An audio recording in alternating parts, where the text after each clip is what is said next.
Hi everyone, welcome back. I did want to make a video yesterday, but what with the news here in the United Kingdom with the Queen passing, out of respect I decided not to make a video yesterday, and instead we're going to make this video today. And actually there's been a bit of extra stuff, this part in particular, that's come out today that I wanted to go over. This is kind of be a Division universe update video, because it will not only just be the Division 2, but the Division Heartland and the Division Resurgence as well that I want to talk about in today's video. So to start off with, the first thing I want to talk about is this here. Now this is the Division 2 known issues list. There was a tweet earlier on from the Division 2 account saying that there have been some updates to this list. So I thought I'd check it out and see what's been updated. And there's one thing in particular that I think is definitely worth covering. So let's go over that right away. And that is this here, exotic drop rate, as you can see. So starting from World Tier 5 and above, exotic items will now have a small chance to drop from any NPC in the entire game, starting from challenging difficulty. Description: the chance increases with higher difficulties. The quality of the exotic received will vary depending on the player's level and world tier, the same way as it would for any other type of gear in the game, planned for TU16. And so let's have a quick look at the exotic drop rate here. So open world, we've got a 0.018% chance on challenging. Heroic, it is a 0.024% chance. So that's what, a 50% increase in your chance from heroic content. And it looks to me as though in terms of exotic drops for legendary, well, obviously that's not going to apply because it's open world. So we're not getting a legendary open world, at least not anytime soon for anyone that did think we might get that.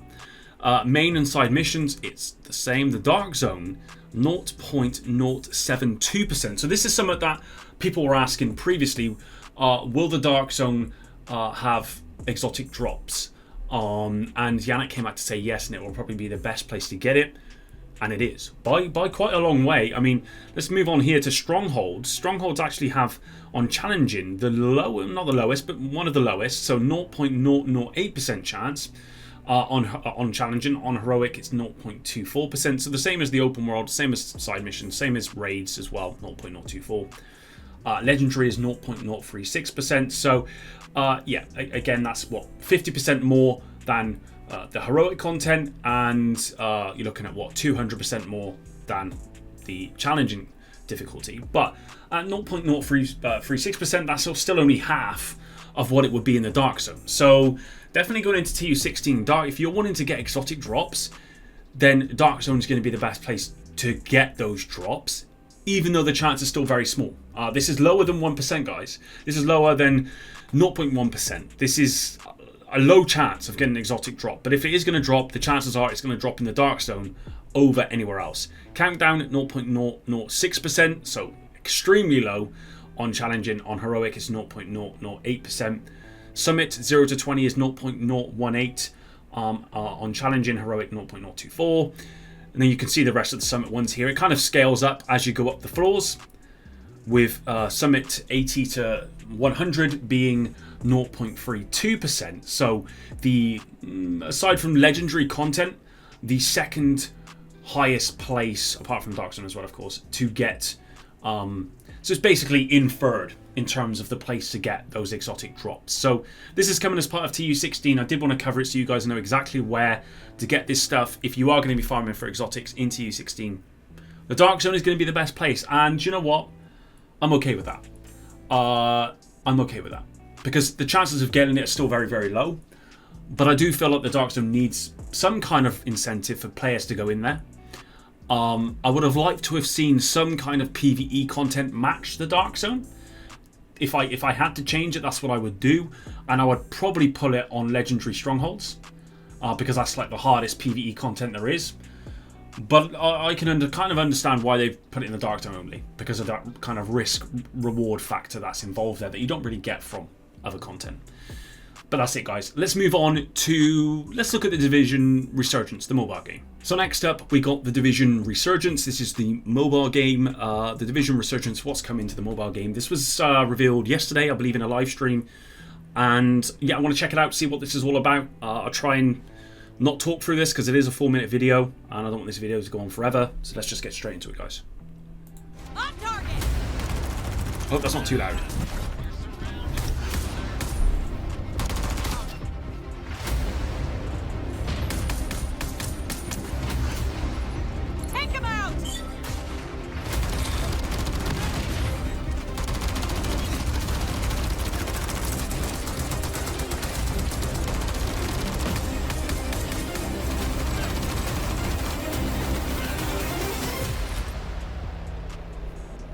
the Division Resurgence in the lore is starting right before the Division 1 event. And then you will have the bulk of the content after the Division 1, basically between the Division 1 and the Division 2. So that's like brand new stories, but totally consistent with what has been set in the Division 1 and the Division 2. The Division Resurgence is set in New York City. One of the objectives was to come back to the vibe of the Division 1. Good idea. It was very strong and loved by the community. It's always a great experience to get familiar things that you wish to explore seen through the lens of the game. For example, we have the full mission on Liberty Island. You see the Statue of Liberty from afar. It feels like a known place. But for us, it was very important to come back to the roots of the game. Actually. Okay, cool. That's cool. We got the mortar turret. We just had our first close alpha, and it's very interesting to see that people reacted quite positively of the fact that it's a true MMO in the sense that you can meet real players while exploring the open world, that's really cool. In the safe place, but also in the middle of the street, and to have some. That is so cool. That's something that I was the Division also 2 surprised to see that some people were happy to see that their character was actually speaking now. I'll kill every last one of you. No. The Division Resurgence class system, there will be 6 classes. In the first alpha, we did introduce 3 of them, which are the Demolitionist and the Bulwark. And the goal is really to find synergies when you're playing cooperation in teams.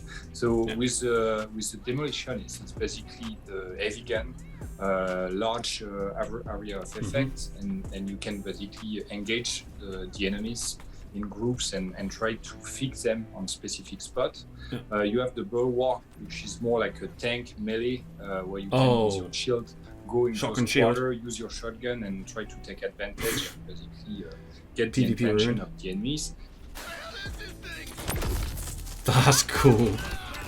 The way that kind of explodes down, that's so cool. Start to tune each skills, each specific power speed, of those classes damage, to get very specific on what you're skill doing. Deduction, really. What are the difference between the Division 1 and the Division 2? First, it's fully consistent, but it's like a brand new story, and we're adding new stuff like new factions with the Freemen, new heroes, new villains, and also additional classes that bring something new to the recipe, but staying very true to what is a Division.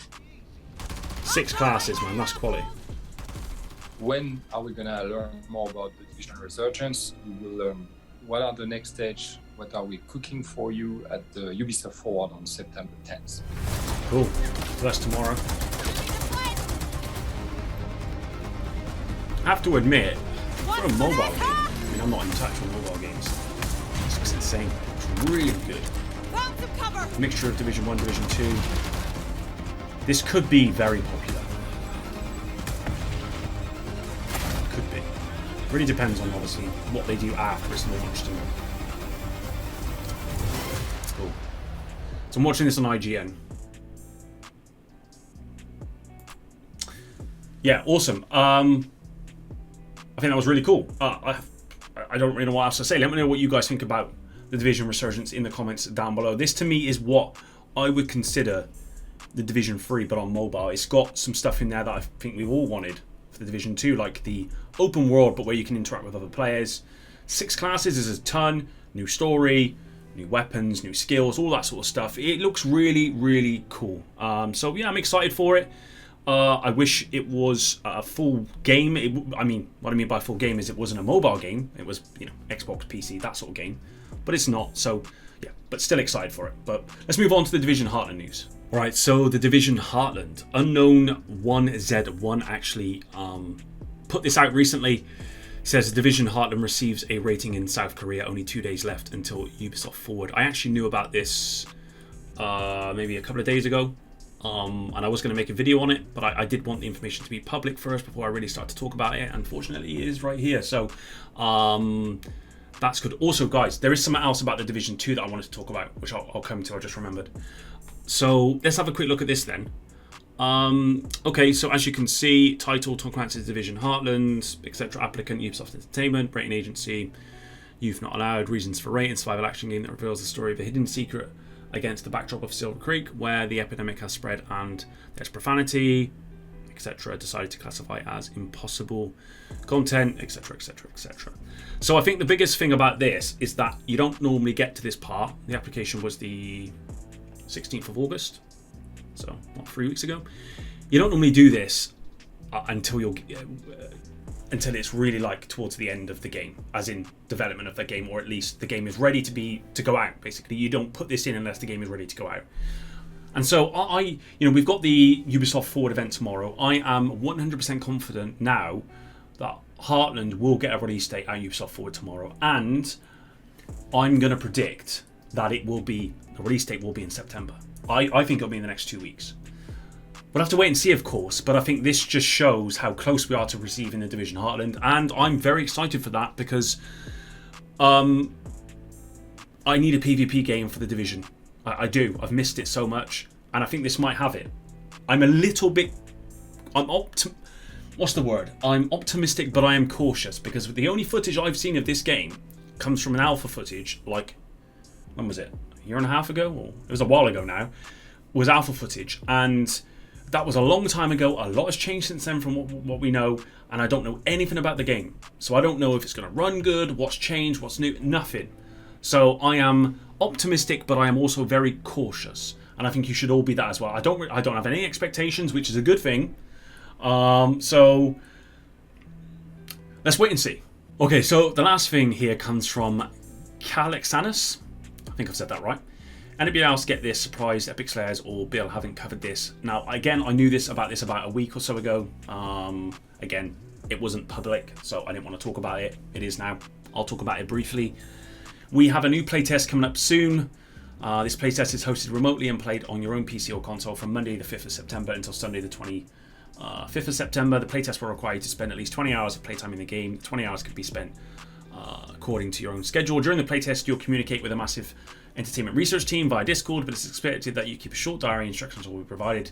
This playtest is on an already released game, playing release content, namely the Division 2. We're looking for experienced and non-experienced players. The game will be available to you for, and I can't see the rest.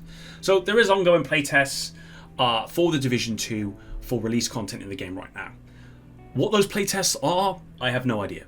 I thought this might be maybe playtesting for the new game mode coming with Season 11.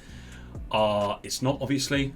This is apparently for released content. So this might be an ETF kind of thing, where players are being selected for the ETF on current content to understand what they can do for future content. I don't know.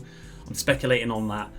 But yeah, that's it. That's all I really have to say. Let me know again what you guys think about this in the comments below. What could this be all about? But there we go, guys. That's really it for today's video. I don't want to go on too long. Division Resurgence, Division Heartland, Division 2. Just a news roundup for you guys. Hopefully you enjoyed this one. Tomorrow I will be covering the Ubisoft Forward event. I'll probably be doing a reaction to the material that we get from that event. And it will probably be in a video format. It's unlikely I'll be going live for that. So stay tuned for the video. And of course, until the next one, Epic out.